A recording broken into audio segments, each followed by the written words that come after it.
اصل آج آپ سے بات چیت کرنے کا مقصد کیا تھا؟ اب آگے ہم کیا کر رہے ہیں، جا کدھر رہے ہیں؟ میں اس لیے آپ سے کہہ رہا ہوں کہ یہ جو مزید مہنگائی آئی ہے اور یہ جلدی انہوں نے کی ہے، شروع میں ان کو سمجھ نہیں آئی کیا کرنا تھا. اپنے این آر او کے اوپر انہوں نے وقت گزارا. ان کو صرف ایک پڑی ہوئی تھی کہ کس طرح کے ان کے 1100 ارب روپے کے ان کے اوپر کرپشن کیسز تھے وہ ختم ہو. ہم ہر سال ہمارے 3.5 سال کے اندر ہر سال جو نیب ریکور کرتی تھی چوری کا وہ 160 ارب روپیہ تھا. ہم نے 480 ارب روپیہ اپنے دور میں نیب نے ریکور کیا تھا.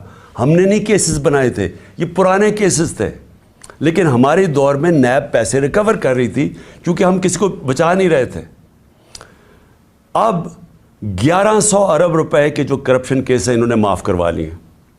تو ایک طرف قوم کی کمر توڑ دی ہے مہنگائی اور بے روزگاری سے، دوسری طرف انہوں نے اپنے کرپشن کے کیسز معاف کروا لیے، اور تیسری طرف روپیہ ڈالر کے بنسبت 90 روپیہ گرا ہے کہ کبھی پاکستان کی تاریخ میں اتنا زیادہ ڈالر مہنگا نہیں ہوئی اور اتنی تیزی سے روپیہ گرا نہیں ہے.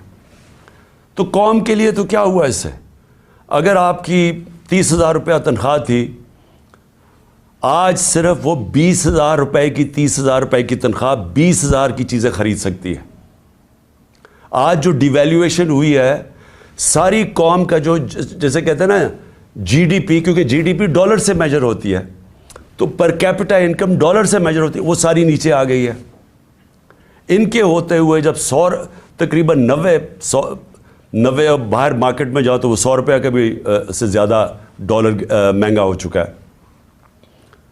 تو جب کہ ایک قوم کی دولت میں کمی ہوئی ہے، یہ جو سارے 30 سال سے ملک کا پیسہ چوری کر کے منی لانڈرنگ کر کے باہر لے کے گئے ہیں، ان کے ایون سیل اپارٹمنٹ اور ان کے مے فیئر میں اور بڑی بڑی گاڑیاں اور ون ہائیڈ پارک اور یہ جو باہر ہوٹل خریدے ہوئے ہیں اور انہوں نے بے نامی چیزیں خریدی ہوئی ہیں، باہر بینکوں میں آف شور اکاؤنٹس میں پیسے رکھے ہوئے ہیں، قوم کے لیے 90 روپے ان کی دولت میں کمی اگر روپے میں پڑے ہوئے ہیں، اور ان کے باہر پیسے میں 90 روپے اضافہ ہو گیا. پاکستان کے مقابلے میں ان کے پیسے میں 90 روپے زیادہ امیر ہو گئے ہیں. ان کو کوئی فرق نہیں پڑا، اس لیے انہوں نے آتے ساتھ ہی کبھی کوئی پرواہ نہیں کی کہ کیا انہوں نے اگر ان کو سازش کے تحت بٹھائی دیا تھا کیونکہ عمران خان ملک تباہ کر رہا تھا، تو انہوں نے آ کے کوئی روڈ میپ دینا تھا کہ ہم نے ملک کو کیسے ٹھیک کرنا ہے، کیونکہ یہ تو بڑے تجربہ کار تھے. ہم تو جی اسحاق ڈار نے کہا میں روپے کو 200 ڈالر کو نیچے لے کے آؤں گا، میں آئی ایم ایف کو سامنے یہ کر دوں گا، بڑی بڑھ کے ماری، میں تجربہ کار ہوں. آج یہ بتائیں کہ انہوں نے ملک سے کیا کیا، اور جو ان کے ہینڈلر لے کے آئے تھے ان سے ذرا پوچھیں کہ آپ نے یہ ملک سے کیا کیا ہے. کون جواب دے؟ آج جو ابھی یہ جو شروعات ہیں، ابھی یہ جو 90 روپے ڈالر کے جو گرا ہے، جو روپیہ گرا ہے ڈالر کے مقابلے میں، ابھی اس کی مزید مہنگائی آنی ہے. جو ایک تھوڑی ٹائم کے بعد جب آپ کا روپیہ گرتا ہے تو جو باہر سے چیزیں لے کے آتے ہیں وہ ٹائم کے بعد مہنگی ہونی شروع ہوتی ہے. تو نہ تو انہوں نے کوئی تیاری کی، نااہلی ان کی یہ ہے کہ انہوں نے غلط فیصلے کر کے ملک کو آج یہاں پہنچا دیا ہے کہ اس طرح کا بجٹ لانا پڑا ہے. اور کوشش کر رہے تھے کہ عارف علوی کے اوپر سارا بوجھ ڈالے. پارلیمنٹ میں بھی نہیں چاہتے تھے کہ ڈبیٹ ہو اس کے اوپر، اس سے کہتے تھے آرڈیننس سائن کرو تاکہ یہ بچ جائیں کہ پارلیمنٹ میں ان کے اپنے لوگ کیا یہ جو بجٹ لے کے آ رہے ہیں وہ کیا بولیں گے اس کے اوپر. قوم کے اوپر سارا بوجھ، خود اپنی کرپشن کے کیسز معاف، اور کوئی آگے راستہ بھی نہیں ہے، روڈ میپ بھی نہیں ہے. میں آخر میں یہی بات کرنا چاہتا ہوں کہ جو بھی ان کے بیکرز ہیں یہ سمجھ جائیں کہ ان کے پاس کوئی آگے کا راستہ نہیں ہے.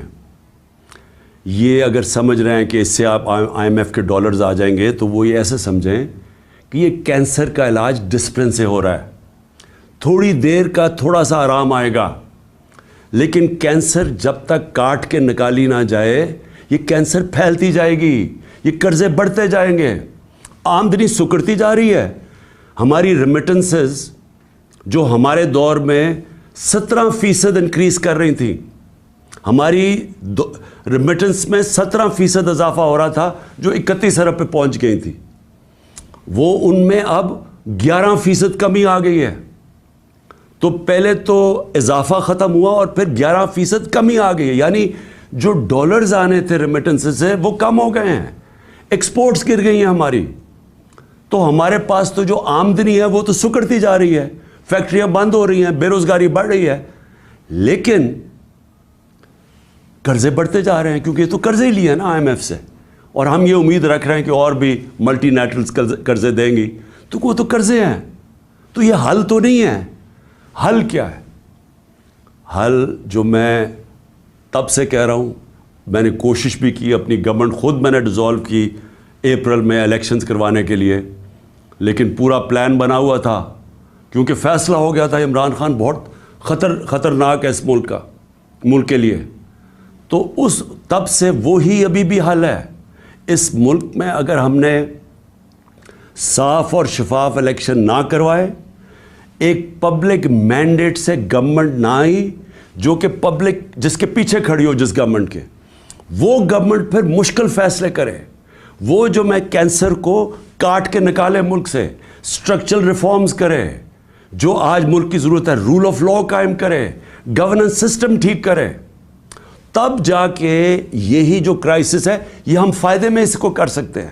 یہ جو ہم دلدل میں پھنسے ہوئے ہیں اس میں نکلتے نکلتے ہم ملک کو پوری طرح اٹھا سکتے ہیں. یہ ہمارا فائدہ ہو سکتا ہے کہ ہم اس کرائسس کا, اگر اس کرائسس سے ملک میں اصلاحات کریں. لیکن وہ گورنمنٹ کر سکتی ہے جس کے پاس پبلک پیچھے کھڑی ہو. جب آپ کے پاس پبلک مینڈیٹ نہیں تو آپ ان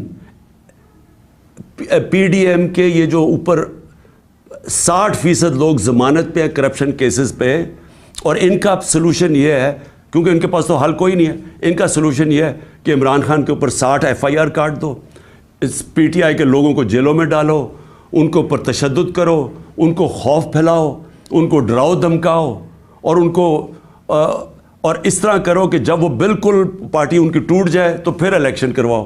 وہ ہونے نہیں لگا, کیونکہ آپ جتنا زیادہ دبائیں گے وہ پارٹی اتنی اور اٹھتی جا رہی ہے. پبلک کوئی بیوقوف تو نہیں ہے, پبلک تو فیصلہ کر بیٹھی ہے جس کی وجہ سے یہ ڈرے ہوئے ہیں. تو صرف اور صرف عمران خان کو باہر کرنے کے لیے ملک کو تباہ نہ کریں. یہ اصل میں جانا ہے ہماری سیکیورٹی کے اوپر. جو آج ہمارے حالات ہو گئے ہیں, ہم تو کسی کے سامنے اب کھڑے بھی نہیں ہو سکتے, کیونکہ ہمیں تو انہوں نے ملک کو ادھر پہنچا دیا ہے. 300 ارب ڈالر سے کم تو ریزروز رہ گئے ہیں. ہمارے پاس کیا اب ہے کہ اپنے پیر پہ کھڑے ہوں, کسی کو کہیں کہ نہیں جی ہمیں پاکستان کی خودداری چاہیے, ہم پاکستان کی سوورنٹی چاہیے. ہم کیسے کہہ سکتے ہیں جب ملک کے حالات یہاں پہنچا دیے؟ اس کے لیے اپنے ملک کو بچانے کے لیے طریقہ یہ نہیں ہے جو کیا جا رہا ہے کہ ہائی کورٹ کہہ رہا ہے کہ الیکشن کرواؤ, وہ الیکشن کمیشن جناب بیٹھی ہوئی کہ نہیں ہم الیکشن نہیں کرواتے, وہ بہانے مار رہی ہے الیکشن کے. پاکستان کا آئین کہتا ہے 93 میں الیکشن کرواؤ, یہ کوئی بہانہ مار رہا ہے, کوئی صرف ڈرے ہوئے ہیں الیکشن ہارنے سے. پاکستان کی آئین کی وائلیشنز جس طرح کی جا رہی ہیں اور جس طرح آگے پلان بن رہا ہے, یہ جو بھی لوگ سمجھ رہے ہیں کہ اس سے وہ اپنی ذاتی فائدہ اٹھا دیں گے, وہ ملک کو ڈبو دیں گے. اور میں آج اس لیے یہ کہہ رہا ہوں کہ ہم بڑے آرام سے ملک کے اندر اس وقت اگر ہم چاہیں, اتنی بڑی پارٹی ہے, ہم اگر وہ مظاہرے کریں اور ملک بند کرنے کی کوشش کریں, اسٹرائکس کریں, ملک تو آگے حالات برے ہیں. اس لیے ہم نے پرامن احتجاج کا فیصلہ کیا ہے کہ ہم جیل بھرو تحریک شروع کرنے والے ہیں, بتانے کے لیے کہ آپ اس طرح ایک ملک کو استعمال تھوڑے سے لوگوں کے ذاتی مفادات کے لیے نہیں کر سکتے. یہ ملک 22 کروڑ لوگوں کا ملک ہے. یہ تھوڑے سے لوگ اس ملک کو اپنے مفادات کے لیے تباہ نہیں کر سکتے. اس لیے ہم جیل بھرو تحریک کی پوری تیاری کریں, میں اناؤنس کرنے والا ہوں. اور لوگوں کو صرف خوف دور کرنے کے لیے کہ یہ سمجھتے ہیں کہ خوف پھیلا کے, جیلوں میں ڈال کے, FIRs کر کے یہ اسی طرح بیٹھے رہیں گے, اور پھر کسی نہ کسی طرح دھاندلی کر کے ایک ایک وہ الیکشن کمیشن بے ضمیر الیکشن کمیشن کے ذریعے ایک جانبدار الیکشن کمشنر کے لیے یہ جو چیف الیکشن کمشنر ہے اس کو استعمال کر کے کسی طرح پھر ان چوروں کو مسلط کر دیں گے.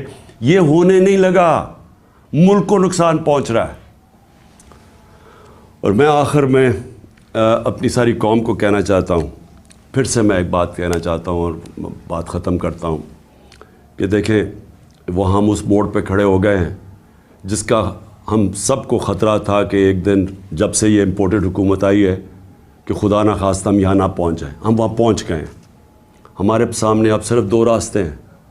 ہم چپ کر کے اب انتظار کریں کہ مزید ملک تباہی کی طرف جائے, یا ہم ایک پرامن احتجاج کی تحریک کے اندر سب شامل ہوں اور بتائیں ان کو کہ آئین اور قانون کے بغیر کوئی دنیا کا معاشرہ نہیں چل سکتا. دنیا کا معاشرے جتنے بھی ہیں وہ رول آف لا پہ چلتے ہیں, اور رول آف لا آئین ڈیفائن کرتا ہے, اور آئین آپ کو کہتا ہے کہ 90 دن میں الیکشن کروائی جائے. اس سے جتنا آپ پیچھے ہٹتے جائیں گے آپ ملک کو ادھر دھکیلتے جائیں گے, جدھر ملک جس کو کہتے ہیں بنانا ریپبلک, جدھر جنگل کا قانون ہوتا ہے ادھر ملک کو دھکیلا جا رہا ہے. ہم یہ کبھی ہونے نہیں دیں گے. اور میں نے صرف اپنے لوگوں کو بھی سب کو تیار کیا, اپنی قوم کو, کہ ہم ایک پرامن احتجاج کے لیے تیار ہو جائیں, کیونکہ مجھے ابھی تک کوئی نیت نہیں نظر آ رہی ان کی آئین کے اوپر چلتے ہوئے 90 دن میں الیکشن کروانے کی. پاکستان زندہ باد.